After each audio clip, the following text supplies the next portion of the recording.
Football বিশ্বকাপ বিশ্বের কোটি মানুষের আবেগের নাম। কিন্তু এই আবেগ যখন নিয়ন্ত্রণ হারায়, তখন আনন্দের উৎসব পরিণত হতে পারে শোকের মিছিলে। একটি খেলাকে ঘিরে কত মানুষের প্রাণ হারিয়েছে, কত পরিবার নিঃস্ব হয়েছে, কত তরুণের ভবিষ্যৎ অন্ধকারে হারিয়ে গেছে। 2022 সালের কাতার বিশ্বকাপে লক্ষ্মীপুরে আর্জেন্টিনার পতাকা টাঙাতে গিয়ে বিদ্যুৎস্পৃষ্ট হয়ে মারা যায় 17 বছরের নাবিল হোসেন। ময়মনসিংহের গফরগাঁয়ে নিহত হয় শামীম, গুরুতর আহত হয় বন্ধু সাজ্জাদ। এর আগেও 2014 সালের ব্রাজিল বিশ্বকাপে সবুজ মিয়া নামে এক স্কুল ছাত্র পতাকা টাঙাতে গিয়ে প্রাণ হারায়। বিদ্যুৎস্পৃষ্ট হয়ে 2 হাত ও 2 পা হারান ফেনীর মতিন আর্জেন্টিনা নামের এক যুবক। 2026 সালের চলমান বিশ্বকাপে মানিকগঞ্জে ব্রাজিলের পতাকা টাঙাতে গিয়ে বিদ্যুৎস্পৃষ্ট হয়ে প্রাণ হারায় ফয়সাল হোসেন। সিলেটে এসএসসি পরীক্ষার্থী গুরুতর আহত হয়ে আইসিইউতে ভর্তি হন। একটি পতাকার জন্য একটি জীবন। খেলাকে কেন্দ্র করে বন্ধুত্ব কখনো কখনো রক্তাক্ত হয়ে ওঠে। চাঁদপুরে আর্জেন্টিনা ও মেক্সিকো ম্যাচ নিয়ে তর্কের জেরে 16 বছরের মেহেদী হাসান ছুরিকাঘাতে নিহত হয়।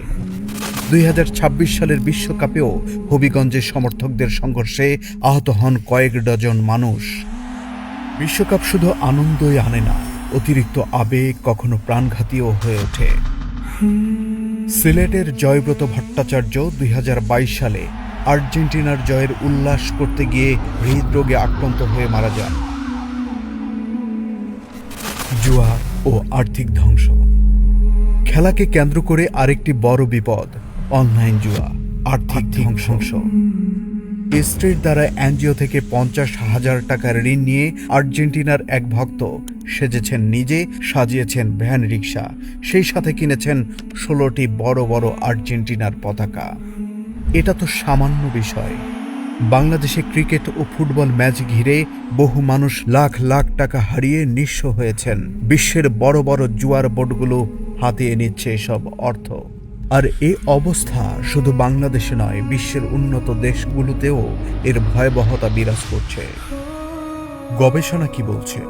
2024 সালের প্রকাশিত একটি বৈজ্ঞানিক গবেষণায় জানা যায়, 2022 বিশ্বকাপকে কেন্দ্র করে বাংলাদেশে 23 জনের মৃত্যু, 35 জন হাসপাতালে ভর্তি এবং 45 জন সংঘর্ষে আহত হন। অধিকাংশ মৃত্যুই পতাকা টানানো, হৃদরোগ এবং সমর্থকদের সংঘর্ষের ফলে হয়েছে।